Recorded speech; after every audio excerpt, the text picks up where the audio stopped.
Okay, we'll call this Agenda and Priorities meeting to order for September the 16th. It's 3 p.m. and I'll ask Councillor Hystad to please read the land acknowledgement. Thank you, Your Worship. The town of Innisfil acknowledges that we are meeting on Treaty 7 territory, the ancestral and traditional territory of the Blackfoot Confederacy, Kainai, Piikani, and Siksika, as well as the Tsuut'ina Nation and Stoney Nakoda First Nation. We acknowledge that this territory is home to the Métis Nation of Alberta, Region 3, with the historical Northwest Métis homeland. We acknowledge the many First Nations, Métis, and Inuit who have lived in and cared for these lands for generations. We are grateful for the traditional knowledge keepers and elders who are still with us today and those who have gone before us. We make this acknowledgement as an act of reconciliation and gratitude to those whose territory we reside on. Okay, thank you very much. And are there any additions or deletions? No? Could I please have someone make a motion to accept the agenda as presented? Councillor Dunham? Yeah, Barclay, I'll make that motion. Okay, thank you. All in favor? Okay, carried. And we will move into 3.1 with Strategic Priorities Update with CEO Becker. Thanks, Mayor Barclay. Hello, Council. This report, or this priorities chart, is there for your information again. Just back to normal routine right now until you find it necessary to adjust your priorities. It's there for your information, as it will be for each AMP meeting. Okay, thank you. Does anybody have any questions about strategic priorities? We'll hear more as we get closer into budget and whatnot, but okay, if not, Councillor Wing. I'd just make the motion to accept for information, Mayor Barclay. Perfect, thank you. All in favor? All right, carried. And we'll move into the 3.2 with Director Vickers and the budget survey results. Yes, thank you, Mayor Barclay. So the town of Innisfil has recently conducted a comprehensive survey to gather resident feedback on various municipal services and programs. The feedback from residents provides valuable insights into community priorities, satisfaction levels, and preferences. So the 2025 budget survey ran for 5 weeks during August and September. In total, 121 community members responded to the 38-question survey. Demographic insights were gathered, including age distribution, resident status, business involvement, length of residence, presence of children, quality of life, satisfaction, and comfort levels with potential tax increases. Key findings have included high satisfaction levels with services like policing, fire protection, family and community support services, water waste transfer station, as well as special community events. Residents expressed a desire for services to remain the same in some areas, while highlighting the importance of capital investment in projects such as the pool, arena, and water infrastructure. Recommendations including maintaining service quality, prioritizing capital projects, and enhancing communication to engage with the community effectively. The feedback aims to guide administration and council in decision-making process to better serve the needs and preferences of the residents of Innisfil. So through the survey, they were asked a question: how would they like to receive this information? And the majority of them did prefer to receive an online report rather than an in-person event. So administration will put the report on our website to be available for download, as well as advertise through our normal advertising channels such as social media, the Town Voice, and the utility insert. If anyone did come here and were unable to access it online, we would make a paper copy available for anyone that did request it, though. So if you'd like, I'd like to go through the survey questions just to see if there's any comments. So this is just the overview page. This is just a pictograph that we did add that kind of just show the timeline and how budgets are kind of created. We're still in that prepare stage right now. Okay, so the first question we did ask is, what is your age? So you can see that we did kind of have a wide variety of ages respond to the survey.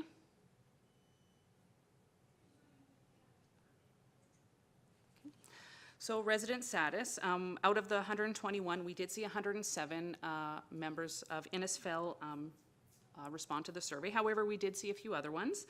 We did ask if they lived in the town and rented a residence, if they own property in the town but they reside outside of Innisfil, and as well there is a handful of people that don't live in town and don't reside in town whatsoever. However, they likely utilize town for the services, like they utilize the pool or the arena, things like that.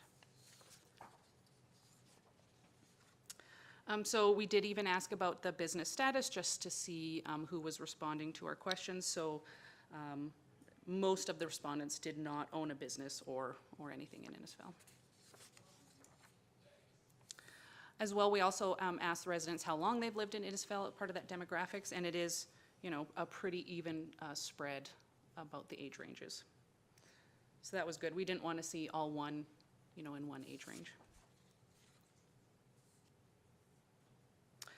So we did ask for about children, if they had any children under the age of 18 living in your house. So we do like to look, we felt that this created a comprehensive overview of the demographics to show that we were 45 to 55% without children. It was a pretty good demographic review. So this one, so we did ask how the town residents were satisfied with the overall quality of life. And there is a few different answers from very satisfied, satisfied, or neither dissatisfied or satisfied. But what it is 85.95% are either satisfied or neutral, and only 14.05% are dissatisfied. So this next question was really to do with how much of a tax increase residents would be comfortable receiving. And we did note that this amount is a per monthly tax payment, so not on an annual increase. And you do see the large number, they don't want an increase in taxes at 45%, but that does mean that 55% of the public is willing to accept some kind of increase over next year. So we did ask residents to rate which aspects of the town of Innisfil are most important to them. And we did look at, so number one, the quality of life, tax increases, children and household residence status, and sorry, I think that was the wrong note, but. So anyway, so the first rank was good municipal services. So that is specifically road, snow removal, water and wastewater services, garbage recycling, sidewalks, trails and pathways. So that was rated number one for the majority of residents, what they feel is most important. Number two was a safe and secure community, and that would encompass fire service, bylaw enforcement, and police services from the RCMP, with the third one being recreation and sports facilities.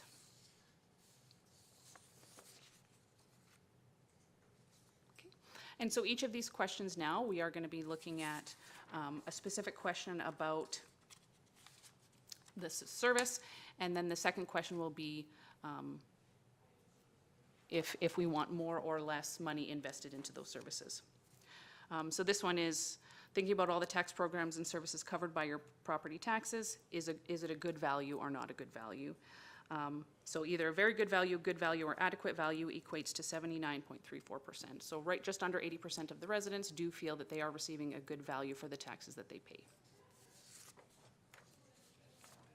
So for the next questions, we're asking very specific departmental questions.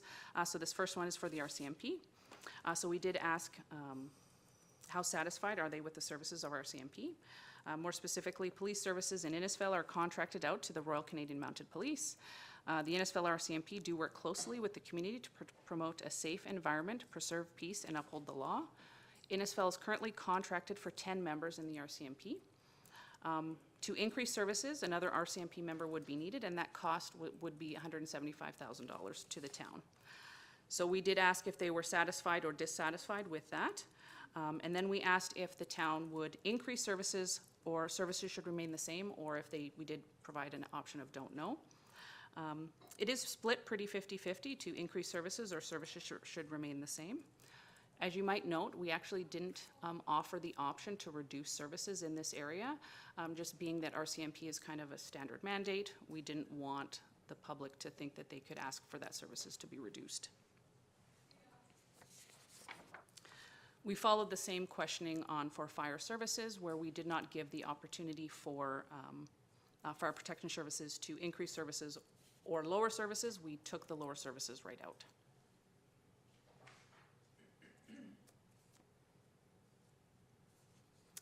So that's fire protection services. So the next question was bylaw. So the town does employ community peace officers who are responsible for the enforcement of town's bylaws, various provincial regulations, as well as the animal control needs of the community. So again, you can see some very high numbers in the satisfied or either neither satisfied nor dissatisfied. And in question 15, if we should invest more or the same, 60% did feel that we should invest the same amount in bylaw as we are currently. So the next, we asked about roads and sidewalks. So duties included are but not limited to snow and ice control, road and pothole repairs, crack sealing, line painting, roadway signs, street sweeping, street lighting, and railway crossing maintenance.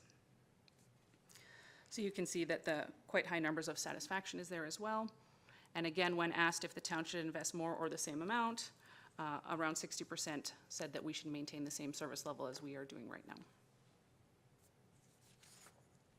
Okay, move on to parks, playgrounds, and open spaces. So the town owns and operates 14 different playgrounds throughout the community. We do have Centennial Park. It's our largest park and consists both natural and groomed areas. Washrooms are open to the park in Centennial Park 8 to 10. We do have a system of paved and natural trails, that links the entire town with a 20-kilometer trail network, which provides recreational trails for walking, jogging, bicycling, inline skating, and cross-country skiing. The majority of respondents were very satisfied or satisfied. As you can see, those numbers are quite high. And when asked about investment, over 72% said that the service should remain the same. So the next, we asked questions about recreation sports facilities. So we really focused on the two main ones, so the Town of Innisfell skating rink, as well as the aquatic center. So 40% are satisfied, so still quite high numbers. However, if you look to the question about if we should invest more or the same amount of money, you can see that well over 50% of the respondents did indicate that we should increase services in this area. So we did go to recreation and leisure programming, which is a bit different to facilities. So we do offer registered and drop-in programming at the Chinook's Edge school gyms, as well as town facilities such as the arena and aquatic center. Again, both the satisfied and neither satisfied nor dissatisfied are just under that 40%, so quite a high number. And then when asked if we should invest more or the same amount, over 50% said we should invest the same amount of money in this service. Garbage and recycling, we do provide automatic weekly garbage collection and recycling with a weekly, bi-weekly schedule of organics pickup. So the majority of respondents are either satisfied or very satisfied, with well over 85% saying we should keep the service the same. So community economic development is next. So community economic development focuses on engaging the community in the development of markets and the support of local businesses to enhance our quality of life. Economic development actions include supporting the retention and expansion of existing businesses and the attraction of new businesses, building relationships to support investment and workforce development, and representing the community as a great place to live and visit. So you can see there, very low dissatisfaction levels as evident throughout the rest of the report.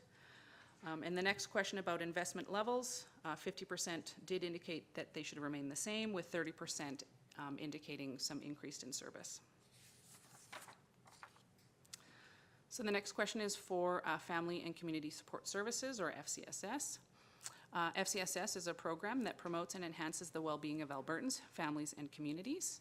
FCSS programs are intended to help with individuals adapt healthy lifestyles, improve their quality of life, and build capacity to prevent and deal with crisis situations should they arise.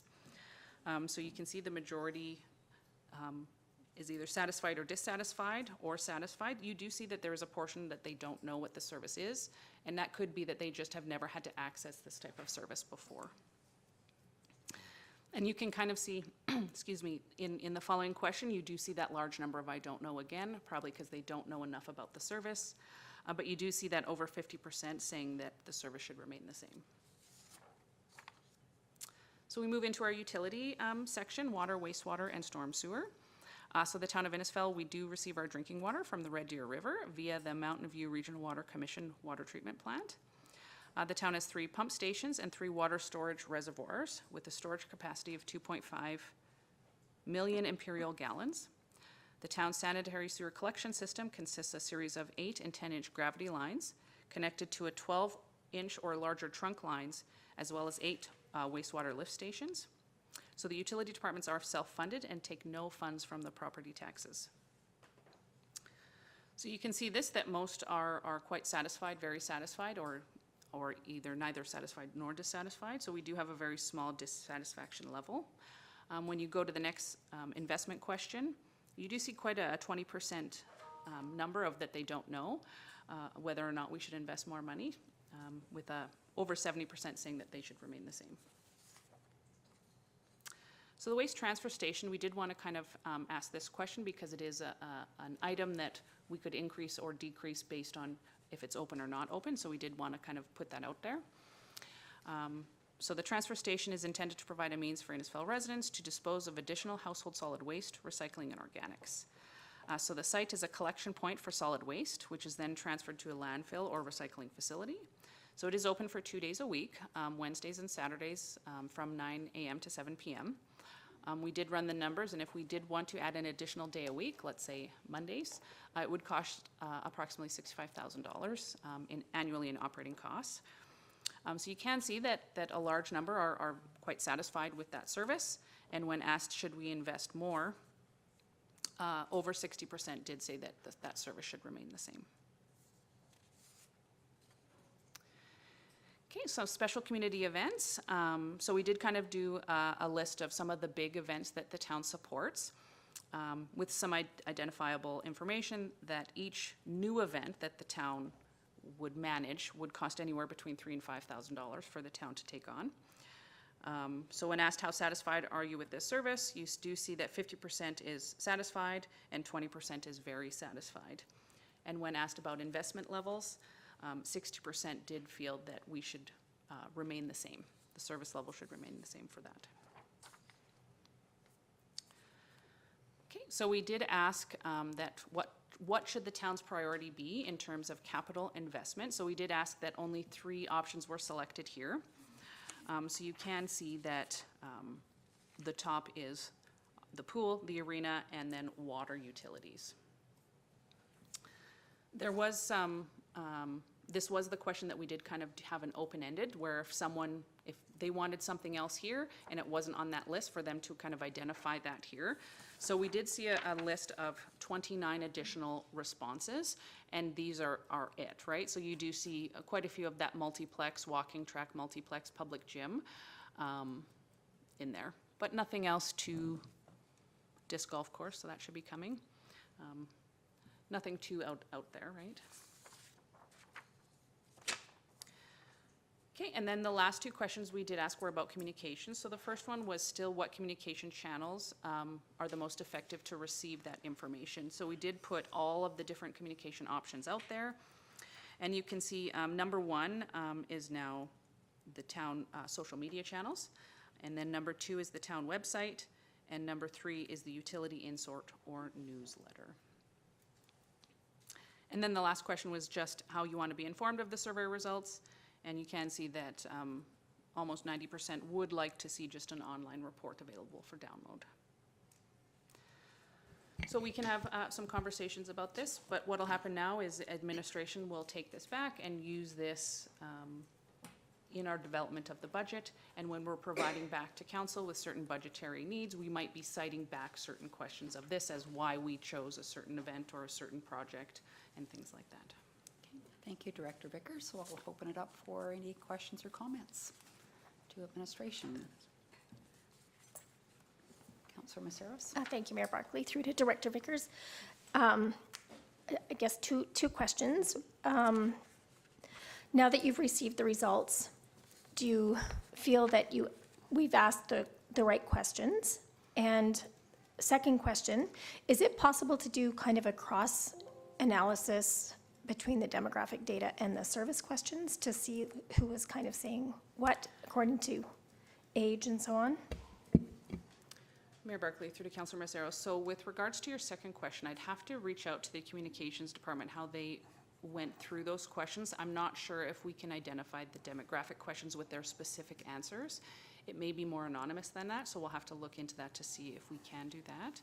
And I'm sorry, what was the first part of your question again? Yeah, so now that we've looked at the information and the data, are you happy with, are we happy with the questions that went out there? Councilor Maceros, I do feel that the public is showing that they still want that facility investment through the pool, and they identified that in here. Most of the other questions were pretty standard, and we don't see too many big issues with any of those other areas, so they're kind of what I expected to see on the most part, right? If we were having an issue with garbage, let's say, and tons of complaints about garbage, then I would have suggested to see different questions there, but. Councillor Bates? So, yeah, I guess I get a little bit concerned when I see the number of responses that we had, that we put too much weight in saying that that's going to significantly influence, because I think I saw 121 answers just about universally. Yes. Do we have an idea what, if we were to even guess, once you took children out, how many people could have answered as adults? Like, it would be thousands. And it just concerns me that we get too set in taking those answers and saying that that represents a huge shift or direction we should follow, because that could be influenced a lot by 7 or 8 answers. If you just took the people in here, that's 10%. I get a little concerned about that.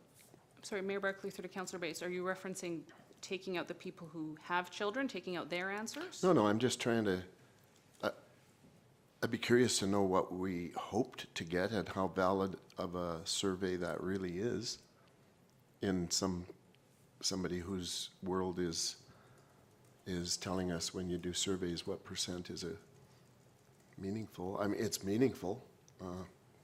It has trends, but it's such a small number. It concerns me to think that we would, really take direction. Because I think that's a very small number. I think the question, Director Vickers, if I may, is how many adults would be in the community, like how many people would be eligible to vote, probably, compared to what the survey results are. So if there's like 3,000 people, adults in the community that would be eligible voters, right? Is that what you're asking? Well, yeah, and again, I'm just reducing it down to if it's such a fraction, which I believe it is, then I'm concerned that it's easy to head on a direction that. Are you asking if children took the budget? No. No, I'm asking, I'll try and make it simpler. So How somebody, many people can vote? Okay. somebody somewhere who's doing a survey would say you get a valid response if you get X% response. So if you're. I don't know what X is. We have around that 5,000 roughly, right? But eligible voters. Sorry, Sorry. CEO Becker? Yeah. Made to Councillor Bates's questions and comments. I think it's a great opportunity to, if something stands out from the survey, that value to kind of look in the mirror. Is this reflective of realities from your eyes as governance and the opinions of administration? Or does it line up? I've not seen anything out of the ordinary out of the survey that's already of consideration. But I think it's really to take a snapshot, but you're right, to take the values and the merits of the survey. If there's something really out of normal or out of something different that we have not talked about, you might want to take a deeper dive into it. That's why maybe you look at the survey, not on the clear merits of on the small numbers that we've achieved. So I don't see anything that unduly surprises me of the directions, but I also don't believe we should say that just that survey is going to define. No one ever said that. I heard that specifically. Administration will take this back and use this as direction for the budget, and that concerns me. I just throw that out. And Councillor Hystad. Yeah, thanks, Your Worship. You know what, actually, I thought the numbers were pretty good. If you're going to answer 30 or 40 questions and take the time to answer the survey, I think that was positive towards it. I think it was a good step. The next step, how I'm thinking of building the budget, is our data for all our facilities and how many people use those facilities, and that gives us a snapshot as to which direction and how we want to improve things in our community. There's one area there, like the joint use gym, like how many people are using that, and working with the school divisions, and how do we enhance services? If we're looking at the survey, this is a snapshot and getting us ready for the budget. That's how I'm looking at it, and I thought it was positive. So thank you very much. Councillor Wing. Thank you. I think it's positive too, but I'm looking at the numbers a little bit differently. I'm looking at that as being 120 households.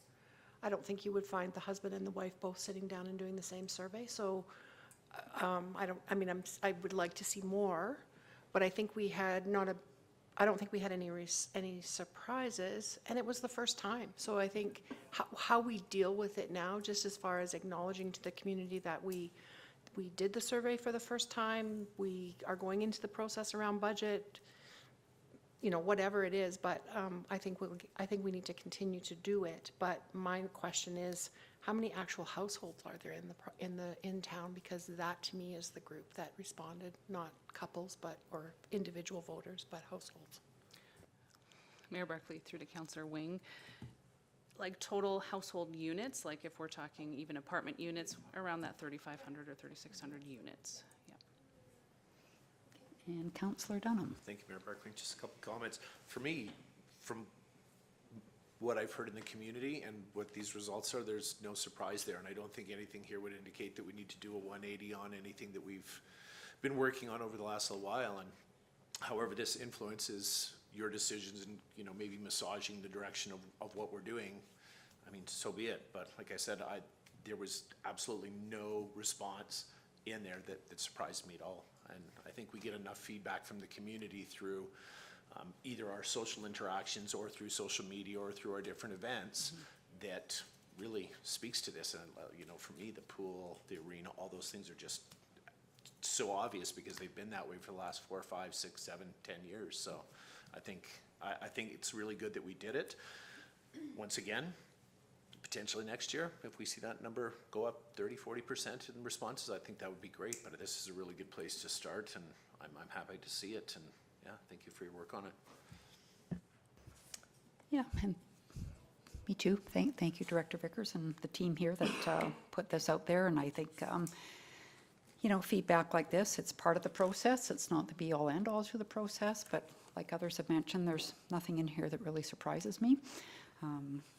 So look forward to the next leg of this. And Yes, I attended the registration night just on the Yes. 10th last Tuesday, and there was quite a bit of positive feedback, even that we were just doing a survey, Yes. Yeah, right? for It was sure. like, surprise, we want to talk about budget, and they were like, oh, budget, this is great, you're doing Yeah. a survey, great. So it was really good, positive feedback Mm-hmm. too. And I did want to say that we're not going to take it word for word as gospel, but we may use it as to help encourage some of our decision-making for sure. Sure. Okay. No, thank you. Could I please have someone make a motion that we accept this report as information? Councillor Maceros? Thank you, Mayor Barclay. I'd like to move that council accept this report as information. Okay, all in favor? Okay, carried. So we'll move into 3.3. I guess that's me, communication service level. So this is to open up some dialogue about communication. It's certainly not any kind of criticism as to what we're doing now, but I think even talking about this budget survey a little bit, it kind of shapes into that. And I think as we move, into budget 2025 and discussions around service levels, and this is maybe one area we want to chat about, and I hope to start that conversation today, but not necessarily end it. So I think we live in a different society today than we did a few years ago, and there's a lot of different communication channels, even the survey results, seeing that where people are getting their information from, and it's a town website, it's the town social media, it's also community social media. also comes through the print media. But where do we want to sit, I guess, is what I'm thinking is, moving forward and kind of, being that organization that we're in front of things and not reacting. And we only have so much capacity here, and I think our communications team does an absolutely fantastic job. And maybe as we move forward and administration hears more about this, like we'll get information back from them, because we probably don't even know a fraction of what goes on behind the scenes. But I worry about information that gets put out there that we don't, maybe shouldn't respond to, but that builds and builds and builds and into something that now has snowballed out of control. And, it is a different world we're living in today with the communications that are out there. And there's probably not, and we wouldn't have enough budget at the town of Innisfail to kind of address a lot of things, to be honest with you. But, what do we want it to look like, not just from an organizational level, but also communication from mayor/council. So I know I kind of randomly put things out there. There's no strategy to it. It's just, I'll post this today or this week, this event's coming up. And do we want to be more deliberate about that? I think of budget and great questions, but we asked, do you want your taxes to go up? Of course not. But at the same token, how do we relate that question into, here's the reality that we're facing? So here's what that sanitary force main costs. I keep going back to that because it's such a large number, and because of that, more investigation. There's now a water main that needs replacing. That's now $1.7 million instead of $1 million. We talk about an aquatic center, whether it's renovation or new aquatic center, that's what this costs. And how do you break that down into taxation amounts and getting people to really understand the challenges that we're facing, because I think the can has been kicked down the road for a long, long time, and it's starting to catch up to us, and now there's pressure on us to have that better aquatic center or that better arena, and we have so much in reserves, but that's a drop in the bucket really as to probably what we need. I think the asset management work that's going on is obviously extremely beneficial, and that's partway through, but there's still a lot of missing items on there, and relaying that information to the community, and so I think there's a lot that can be done around communications, but the question is, how much more capacity do we need, and how much more budget do we need to be able to do that? Or does administration come back and say, well, here we're going to have a communications strategy that we probably have now, but we don't necessarily know about it, and that's okay. We're not in operations, but I think as council we could do just even more from that governance role, and even clarity about what our roles are, because there's always a lot of confusion about what our job is and what administration's job is. Like, they're two very different things, and so those are just some of my thoughts. Spoke with CEO Becker about it, and we thought we'll put it on the agenda today and begin a discussion, and maybe this discussion will carry on over the next while, and maybe administration will bring back a report about around communications and what's taking place, and like I said, I don't know enough about what goes on, and I don't need to, but I just wonder if we want to try and, I don't know, accelerate it or have a little bit more of it going forward somehow, even if it's from our end as well, and having our communications team help with that as well. And of course, that takes more capacity and more stress on Ken and Shelby. So anyway, I will leave it at that, and would love to know people's thoughts about what we're doing in that respect and what we should be doing considering the environment that we live in today, and go from there. So if anybody has any feedback. Councillor Dunham. Thank you, Mayor Barkley. It's a tough one. I personally have, and decided a while back, I just don't really engage anymore online. There's been so many times that I've thought and tried to articulate, and then I look at it, and at times I'll even have Sean look, and then I just delete it because I find personally that for me to try and share what we do or why we do things, it's just going to be bait, and it's just going to feed into certain situations, and I feel make it worse. So I've kind of taken a vacation from that because I find it's too demoralizing to me personally.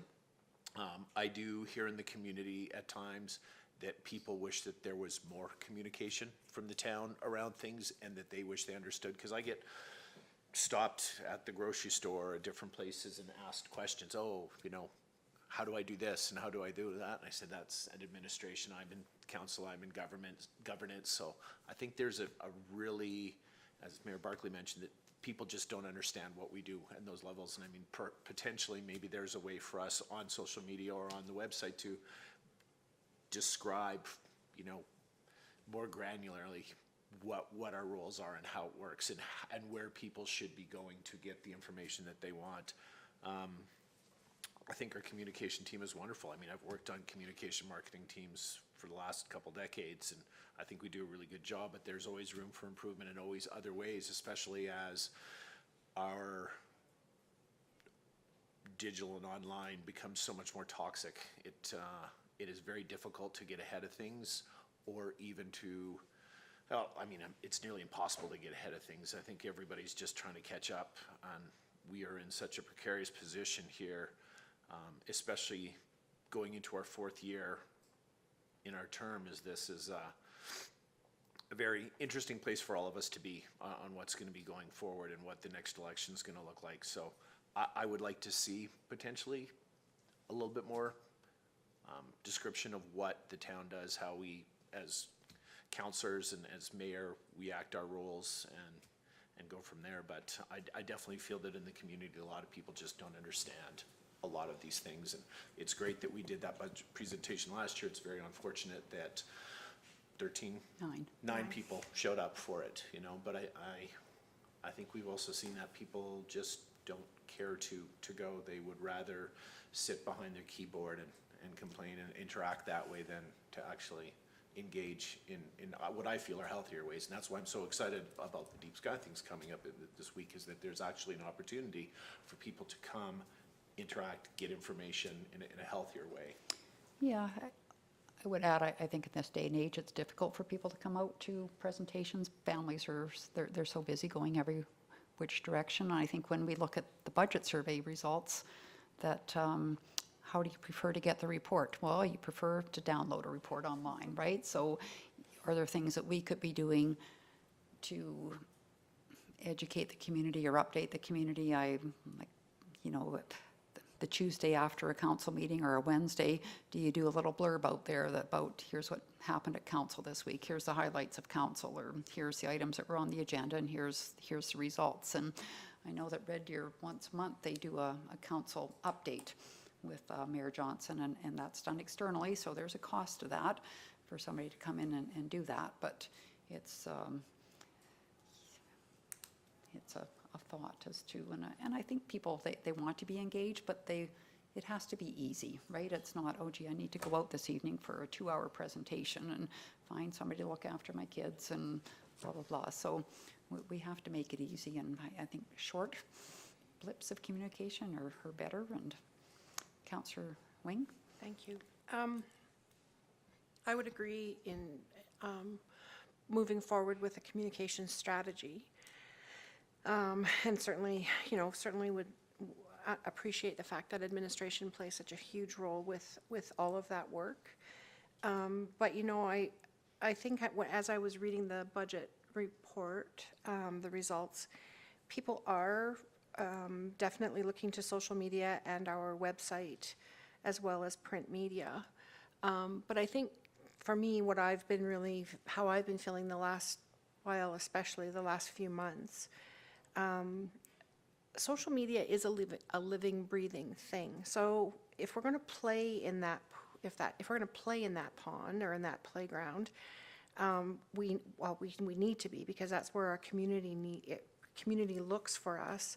But I don't think that we have to lower our standards so that we appear like the community rant and rave page. I think that the content that is, the content that goes onto our own social media pages, I think we need to have control over what that looks like. And yeah, I think we need to maintain our integrity through that. We do need to continue to push our messages out through social media, but I think that that's a real, I think we're going to see a real change, and it would be something interesting to chat with people about at Alberta Munis. When social media really became a thing, so if you think back like 10 to 15 years ago, kind of the philosophy around it was supposed to really enhance communication, and it was to be a two-way street, and people could communicate with each other and get information, and it's turned into something really ugly. And so where there used to be a real open theory around, we'll ask people to leave a review, and whatever it is, we're going to leave it up there, and that kind of thing. I think it's changing. I think organizations are starting to appreciate that if people want to create their own garbage and go and do that, they can, but we don't have to let them crap all over our stuff. We've talked in the past 3 years about, if people are coming to town, driving by, and they check out the rant and rave, what would they think? They don't have to go there. They can go right to the town Facebook page and see all the garbage. And yeah, you know what? It's the same 5 people, and I'm not letting them live in my brain anymore because they were. I'm not.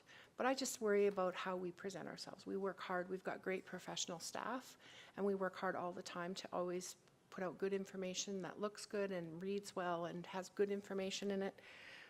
So I don't want to get sucked in the social media toilet. I just want to be able to maintain our own standard and understand that that's our intellectual property and leave it at that. Okay, thank you. So CEO Becker, do you have like internally a social media policy that? Council has a social media policy, Mayor Barclay. Those are the notes I'm taking is, we've identified recently, it does require an update, it's 2015, I believe. So it does require an update, so this conversation will lead into that. We'll take the dialogue back and what do we hear, what are we getting administratively, and let's come back to you with some ideas for potential look at, peek in, and get your direction. One point I made is what communication policy do we require outside even social media policy? We want to, be able to manage your policy. So hearing your expectations through policy helps us, again, roles and responsibilities is really important. Because there is that gray of what, do we manage the direct negativity towards town, or what is that line? So that's management, but there's a few things I think are missing within the policy framework, but I'm not quite sure what that is at this point. Yeah, I mean, you want to be careful that you're not shutting voices down where people definitely. can't engage, and yet on the other hand, like what's harassment and it goes, bullying and Councillor Hystad? Councillor Maceros was before. Oh, I'm sorry. Councillor Maceros. Okay, thank you. Through to Mayor Barclay. Is this conversation that you'd like to have more kind of about differentiating the roles and responsibilities of admin and council, or is it kind of more, or also about kind of, thinking about what are the major topics that we see coming up in the next little while, and how do we want to put communications out on those? And, thinking about, there's been a lot of good communications from the town of Innisfil lately, and I see in the last several weeks a lot more engagement as well. But thinking about, some of the potential topics that people might want to know about, we could do kind of like a did you know? Just that would make it easy to write about. It doesn't have to be a great big thing. And I guess then in terms of my opinion about the communication, I 100% would support increasing our level of communication to the public. Okay, Councillor Hystad? Thanks, Your Worship. As to process, I think it's good to look at our process and make those adjustments. CEO Becker has just said I think the policy was 2015. it's good to loop back and to recheck, process itself. As to online, the past 3 to 4 weeks, you notice things that are directed towards individuals or council as a whole. And I think, it's similar to people coming into our facilities here.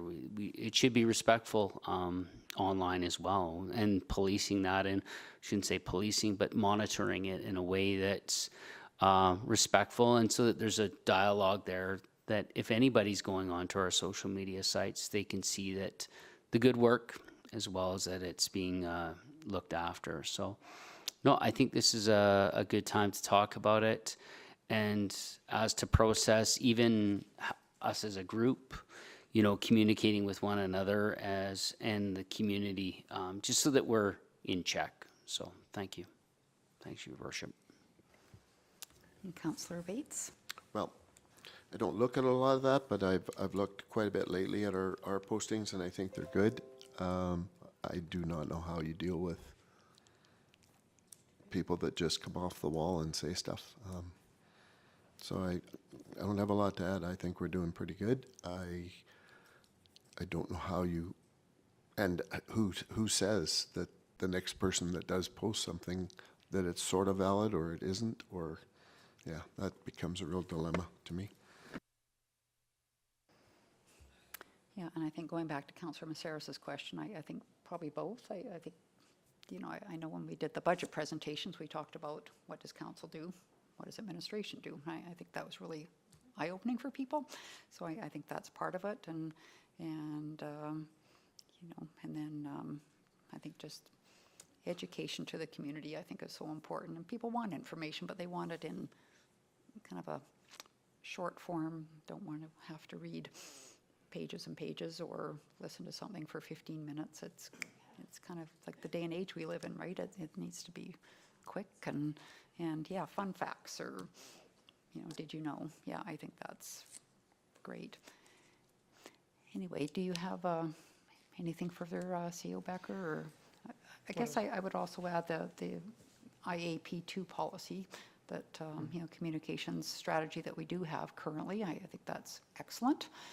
And so I think it just kind of all fits together, and, where do we want to be on that spectrum, I guess, for various things. But I do feel that having respectful dialogue is important on at least our Facebook page or our social media, and that's an expectation we should have, just as we would in here. And you can question all you want, and we will answer.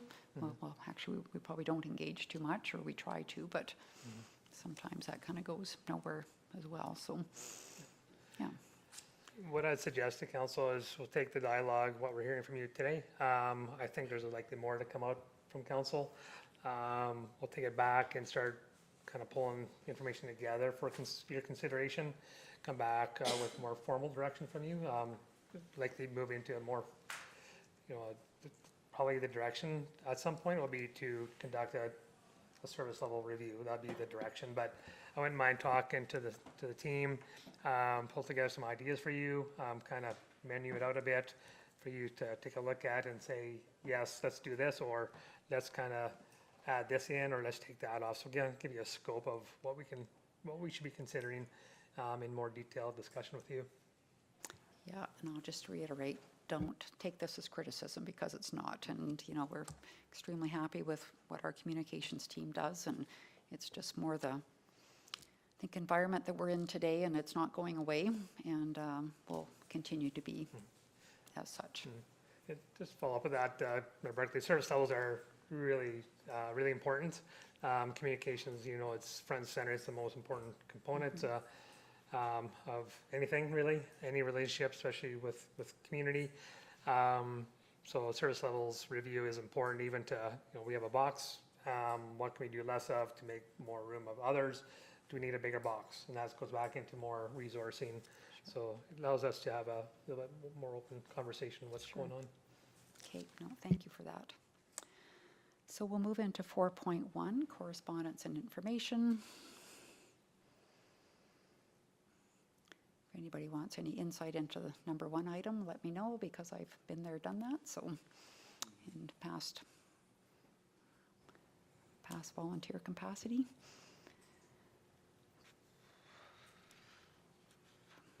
Anyway, we'll just have a motion, please, to accept the correspondence as information. Councillor Mayor Wing? Barclay, I'll make that motion. And before we call the question, I'd just like to address the third item relative to a Parkland Regional Library presentation.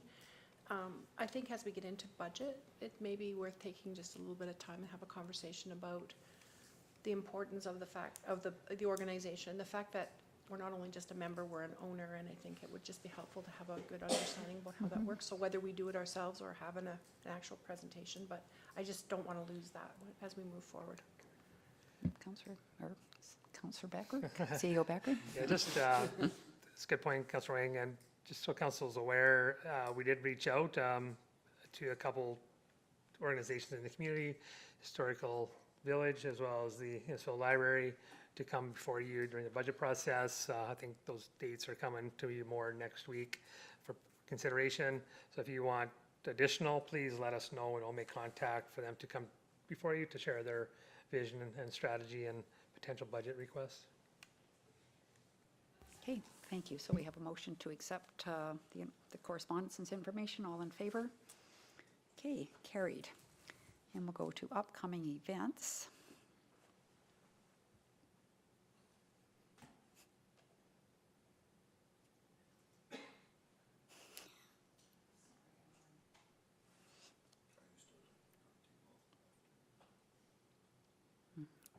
Yeah, we will, sorry. I had my mind on something else.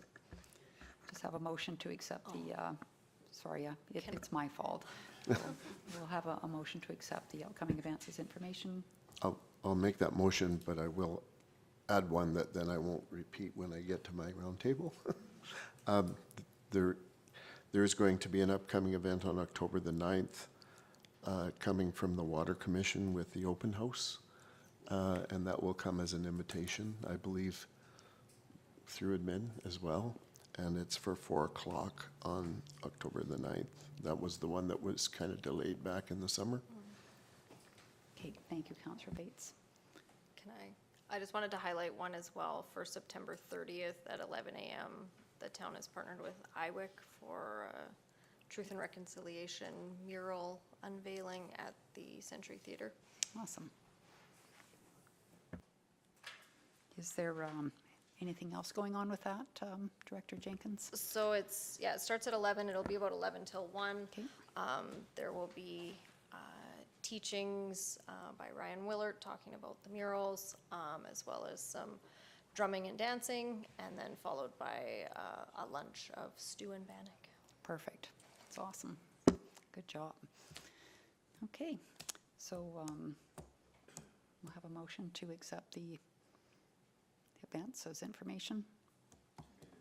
Did you? Okay, thanks. All in favor? Okay, and we'll go back to roundtable. And we'll start with Councillor Wing. Thanks, Mayor Barclay. It was a busy week last week, but nothing that I can't put into my report for next week. But I would just like to congratulate the organizers of the Harvest Festival. It was a great weekend. Thanks. Okay, thank you. And Councillor Bates? Okay, so I already covered that invitation that we'll get. Yeah, again, I'm split between doing it as a report, but registration night was interesting, and to see all the varied things. We did have a Water Commission meeting this week, and we'll have another one on October 9th, which I'm going to have to do some juggling to try and make work with another invitation that we have, because it is the start of their budget meeting, which is crucially important to our budget meeting if we want to know approximately what they think they're going to do.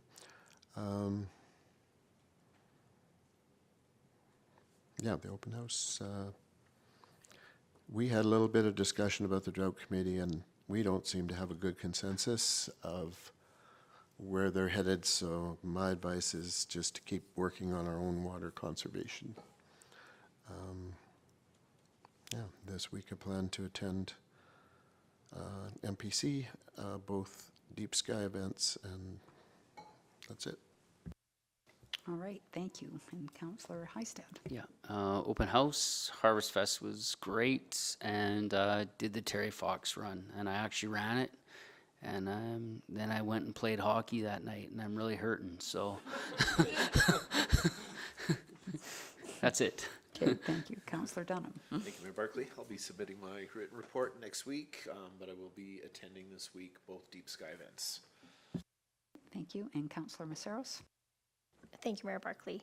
I attended the registration night last week as well, and I just wanted to point out, like every time I see our senior leadership team in action, I just feel so proud of your level of professionalism and how you work with the public, and I think it needs to be said out loud. So, sort of saw the periphery of the Harvest Fest. Went up to celebrate with Varma last week, or to attend their celebration. And this week we've got Community Economic Development, and I will be at the evening Deep Sky engagement. All right, thank you. And I will do a report for next week. So we'll have a motion to go into in-camera, please. Councillor Dunham. Mayor Barkley, I'll make that motion that we go in camera. Thanks. All in favor? Okay, carried. Thank you.